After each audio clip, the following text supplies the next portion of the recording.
Soyez les bienvenus si vous nous rejoignez sur France 24, l'heure de votre journal de l'Afrique et à la une de l'actualité, un camp de déplacés visé par erreur par l'aviation nigériane. Selon Médecins sans frontières, au moins 52 personnes ont été tuées, une centaine d'autres blessées. L'ONG condamne avec la plus grande fermeté ce bombardement. Frontières rigoureusement contrôlées, état d'urgence décrété. Vers quel scénario se dirige la Gambie? Alors qu'Adama Barrow se prépare à prêter serment ce jeudi, Yahya Jammeh refuse encore et toujours de plier. La CEDEAO menace d'intervenir militairement. Et puis de nouvelles mutineries en Côte d'Ivoire, à Bouaké et Yamoussoukro notamment. Des tirs ont été entendus dans la matinée. 2 militaires ont été tués. Correspondance à suivre dans ce journal. D'abord, cette erreur commise par l'armée nigériane. Un camp de déplacés a été bombardé à Ran, c'est dans le nord-est du pays. Le bilan est lourd. Au moins 52 personnes ont été tuées, plus d'une centaine d'autres blessées. Parmi les victimes, 6 employés de la Croix-Rouge nigériane. Médecins sans frontières a fermement condamné ce bombardement. Le docteur Jean-Clément Cabrol, directeur des opérations d'MSF, était notre invité un petit peu plus tôt. On avait une équipe de 4 personnes qui avait, après des mois de travail, réussi à atteindre Ran, qui est une zone très isolée au milieu d'activités militaires.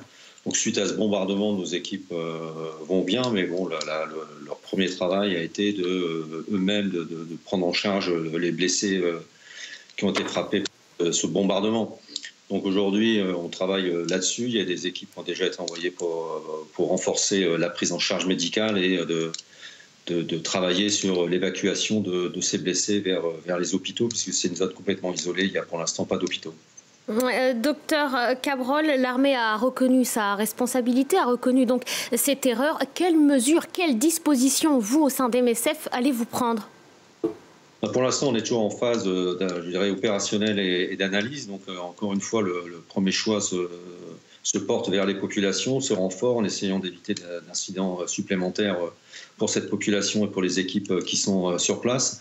Après, on va recontacter, on est déjà en contact avec les autorités nigérianes pour pouvoir analyser ce qui s'est passé. Encore une fois, c'est une zone militarisée, il y a des opérations militaires. Autour du camp, ce n'était pas un camp isolé, il y avait une base militaire nigériane également. Ils étaient tout à fait informés de la présence de population, de la présence de MSF. Exceptionnellement, dans cette zone-là, pour pouvoir se déplacer, on est d'ailleurs obligé d'utiliser des escortes armées des militaires nigériens. Alors justement, le site est assez sensible et même encerclé de base. Est-ce qu'il y a eu des précédents? Oui, c'est une région où on parle de la région de Ran, mais sur d'autres camps, au cours des 6 derniers mois, il y a eu des attaques au cours des camps. Il y a eu des convois qui ont été soit ciblés par les Boko Haram. Il y a eu des incidents en lien avec des mines artisanales. Il y a eu également une attaque récente autour du camp de Ngala, qui est près d'une grande ville à la frontière camerounaise d'Ambarou, où des personnes ont été assassinées autour du camp alors qu'ils cherchaient du bois, ils cherchaient de la nourriture. Alors, de quelle manière est-ce que vous sécurisez le travail de vos équipes et ces camps de déplacés? Est-ce que, par exemple, les autorités vous proposent un service de sécurité? Aujourd'hui, on ne propose pas un service de sécurité. On est dans une zone de conflit. Et il y a des relations avec les militaires, les différentes autorités, pour, on va dire, sécuriser les équipes, mais aussi porter l'attention sur ce que vivent les populations. Donc aujourd'hui, on a travaillé dans X camps, au fur et à mesure de la découverte de ces camps et de l'accessibilité sur ces camps.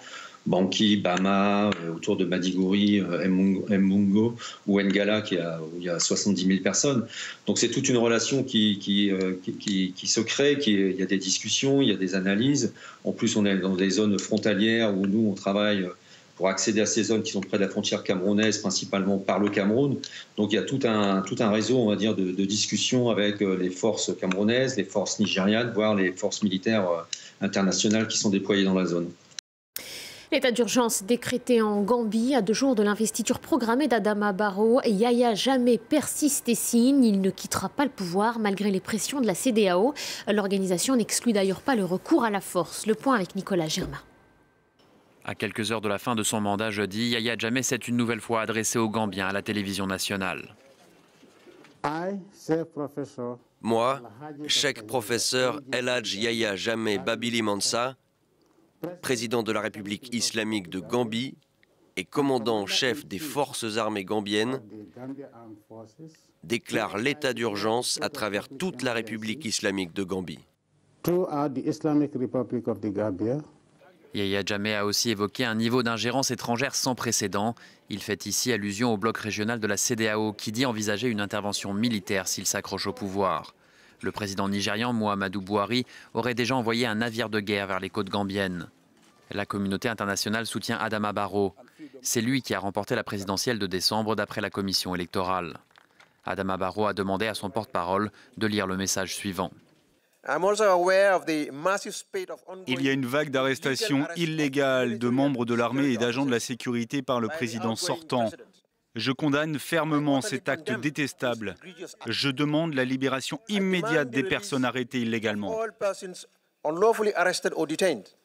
Adama Barrow reste au Sénégal jusqu'à son investiture qui doit en théorie se tenir jeudi. Mardi, 4 ministres de Yahya Jammeh ont démissionné. Les Gambiens ont peur. Depuis le début de l'année, ils sont déjà plusieurs milliers à avoir fui par ferry vers le Sénégal. Et puis sachez que 7 journalistes étrangers qui tentaient hier soir d'entrer en Gambie ont été refoulés par le service d'immigration au motif qu'ils n'avaient pas d'accréditation. C'est dans ce contexte que Yahya Jammeh a décrété l'état d'urgence pour une durée de 3 mois au moins. Le Maroc lui offre une issue de secours au président sortant, un exil doré au sein du royaume chérifien, à une condition que Yahya Jammeh reconnaisse le verdict des urnes. La correspondance de Jean-Marie Lemaire et Sarah Doublier depuis Rabat. Offrir l'asile au Maroc à Yahya Jammeh au cas où il accepterait le résultat des élections, c'est probablement la proposition faite par ces émissaires marocains dépêchés en Gambie. Et c'est probablement également en qualité de fidèles alliés du Maroc que ces 2 émissaires ont rendu visite au président gambien. Le Maroc est actuellement en pleine offensive diplomatique sur le continent en vue de réintégrer l'Union africaine qu'il avait quittée en 1984. Le roi Mohamed VI a d'ailleurs ces derniers mois multiplié les tournées marathon dans plusieurs États d'Afrique de l'Ouest comme le Gabon, le Sénégal ou encore Madagascar. Il serait d'ailleurs, selon plusieurs médias locaux, attendu demain au Ghana, point de départ d'une nouvelle tournée africaine qui devrait le conduire à la fin du mois à Addis Abeba lors du 28e sommet de l'Union africaine. De nouvelles mutineries en Côte d'Ivoire. 2 soldats ont été tués à Yamoussoukro, la capitale administrative. L'un d'entre eux aurait été abattu par la garde républicaine. C'est en tous les cas ce qu'affirme une source proche du ministère de la Défense. Les précisions d'Isidore Quadio depuis Abidjan. Les militaires de l'école des forces armées de Zambakro, ainsi que des gendarmes et des policiers de Yamoussoukro ont décidé de manifester pour revendiquer leur part des primes réservées aux mutins qui s'étaient soulevés il y a quelques jours de cela à Bouaké et dans certaines villes du pays. Le gouvernement ivoirien avait en effet décidé d'accorder à une partie des soldats ivoiriens, environ 8500 ex-rebelles, la somme de 5 millions de francs CFA chacun, en guise de début de règlement des primes réclamées par ceux-ci. Cette décision a été à l'origine de la colère d'autres soldats à Yamoussoukro qui voient une injustice dans l'octroi de ces primes à seulement une partie de l'armée. Ils décident donc de se mutiner et tentent de prendre d'assaut la poudrière de la garde républicaine de la ville. S'ensuivent des échanges de tirs. Un mutin est abattu sur le coup et un autre blessé succombera plus tard dans la journée. La capitale politique ivoirienne était donc en ébullition ce mardi. Des soldats excités ont paradé dans toute la ville à bord de véhicules tout-terrain et tirant en l'air. Le gouverneur du district de Yamoussoukro a immédiatement dépêché des émissaires. Il s'est lui-même rendu sur le terrain pour entamer des pourparlers avec les différentes parties afin d'un retour au calme. Et puis évidemment un mot de la CAN, la rencontre Mali-Égypte soldée par un nul. Le Ghana a affronté l'Ouganda cet après-midi, score 1-0 pour les Black Stars, vice-champions d'Afrique en titre. Une victoire arrachée grâce au pénalty d'André Ayou. Les Black Stars prennent donc la tête du groupe D. Puis on va jeter un œil à l'affiche de demain. Le groupe A à l'honneur, les Panthères du Gabon affronteront le Burkina Faso à 17 h à Libreville. Ce sera ensuite au tour des Lions indomptables camerounais d'affronter la Guinée-Bissau. Ce sera en début de soirée à 20 h. Voilà, c'est la fin de votre journal de l'Afrique. Merci à vous de l'avoir suivi. Vous restez sur France 24, l'information continue.